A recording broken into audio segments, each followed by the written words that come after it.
Levez vos yeux en haut. Attention aux théories trompeuses. 18 mai. Prenez garde que personne ne fasse de vous sa proie par la philosophie et par une vaine tromperie, s'appuyant sur la tradition des hommes, sur les principes élémentaires du monde, et non sur Christ. Colossiens 2, 8. Maintenant, au cours des derniers jours de l'histoire de cette terre, nous devons entreprendre une étude particulière du livre de l'Apocalypse. Pourquoi ? Parce qu'il dépeint les scènes que nous allons vivre. Nous devons comprendre ce qui nous attend et comment nous devons l'affronter. Nous devons savoir quels efforts tenter, afin qu'en ces temps périlleux, nous ne soyons pas entraînés par les artifices de l'ennemi. Nous savons que le dernier grand conflit sera l'effort le plus déterminé de Satan pour atteindre son but. Il viendra, non comme un lion rugissant, mais comme un séducteur, recouvrant le péché de magnifiques vêtements de lumière, afin de faire tomber les êtres humains dans ses pièges. Le Seigneur désire que nous nous rendions compte qu'il est d'une grande importance pour nous, en ces derniers jours, de nous tenir à la tribune de la vérité éternelle. Ceux qui pensent que l'Église militante et l'Église triomphante commettent une grande erreur.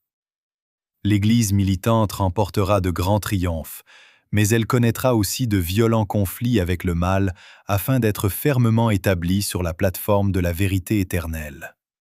Et chacun d'entre nous devrait être bien décidé à se tenir avec l'Église sur cette plateforme. Certains aujourd'hui appellent l'Apocalypse un livre scellé. C'est un mystère, mais c'est un mystère déployé. Nous devons comprendre ce qu'il nous dit quant aux événements qui se dérouleront dans les derniers jours de l'histoire de cette terre. L'ennemi se servira de tous les moyens à sa disposition pour mener à bien ses desseins trompeurs. Ne manque-t-il pas de sagesse, ceux qui n'ont aucun désir de comprendre les scènes qui doivent survenir sur cette terre? Dans une représentation qui m'a été montrée, j'ai vu un certain travail accompli par des missionnaires médicaux. Nos frères dans le ministère regardaient, observant ce qui était fait, mais ils ne semblaient pas comprendre.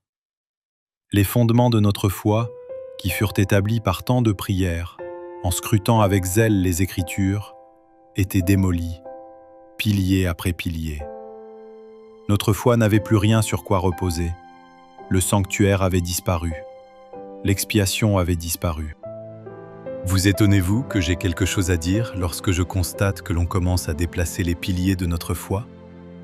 Des théories trompeuses sont enseignées de telle manière que nous ne les reconnaîtrons pas à moins de jouir d'un clair discernement spirituel.